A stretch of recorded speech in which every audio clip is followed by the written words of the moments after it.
नमस्कार सभी को। तो देखिए यहाँ पर हम लोग बहुत इम्पोर्टेंट एक सैम्पल पेपर डिस्कस करेंगे, जो कि क्लास 8th इंग्लिश ओलंपियाड का है। तो बिना टाइम वेस्ट किए देखते हैं फर्स्ट क्वेश्चन में क्या कहा गया। उससे पहले थोड़ा-सा आपको पैटर्न और मार्किंग स्कीम बता देते हैं। तो पैटर्न देख लीजिए क्या है। सेक्शन 4 इसमें होंगे आपके पास। पहला सेक्शन जो होगा वर्ड एंड स्ट्रक्चर नॉलेज का होगा। इसमें 30 क्वेश्चंस होंगे, हर एक क्वेश्चन 1 मार्क का होगा। रीडिंग मतलब पैसेज से रिलेटेड क्वेश्चंस होंगे, 10 क्वेश्चंस होंगे, हर एक क्वेश्चन 1 मार्क का है।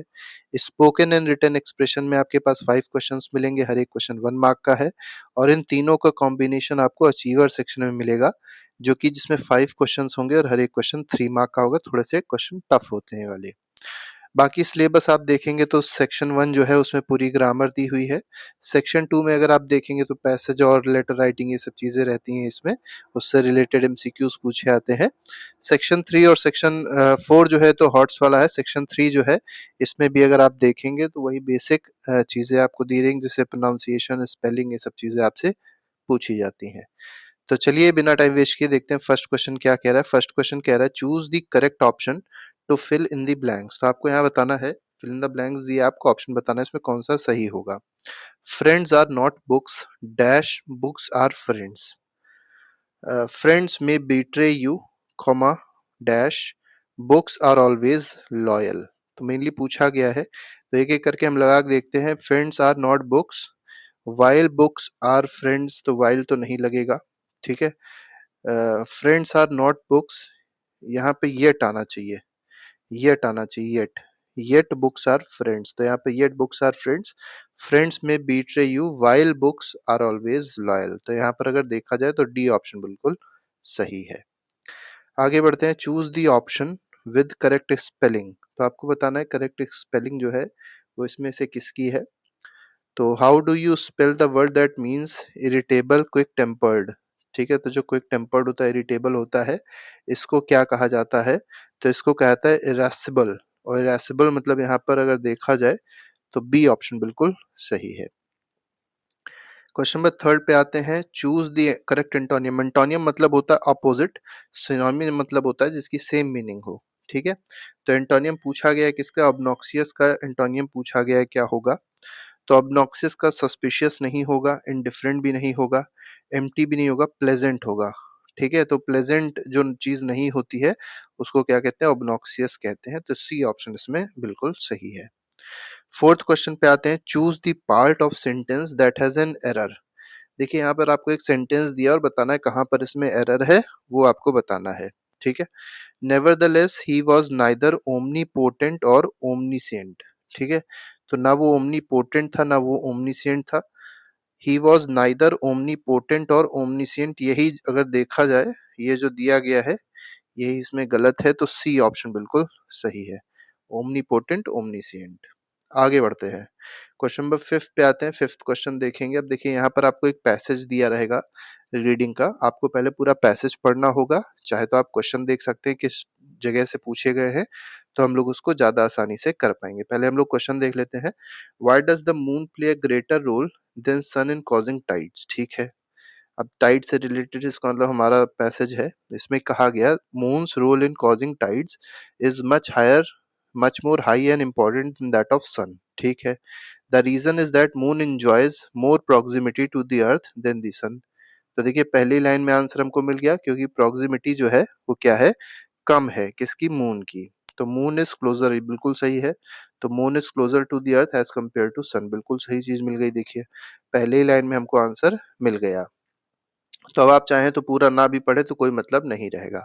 तो जब भी आप पैसेज करने चलेंगे तो ऐसे ही करिएगा कि पहले आप क्वेश्चन देख लीजिएगा कि क्वेश्चन क्या पूछा गया है, फिर आप पैसेज को पढ़िएगा। जब आप पैसेज पढ़ेंगे तो आप आसानी से समझ जाएंगे कि क्वेश्चन कहाँ से उसको मतलब आंसर ढूंढ लेना है। हमारा मेन पर्पस जल्द से जल्द आंसर ढूंढना है और कुछ नहीं है, और सही आंसर ढूंढना है। Which word is the passage means to bring under control.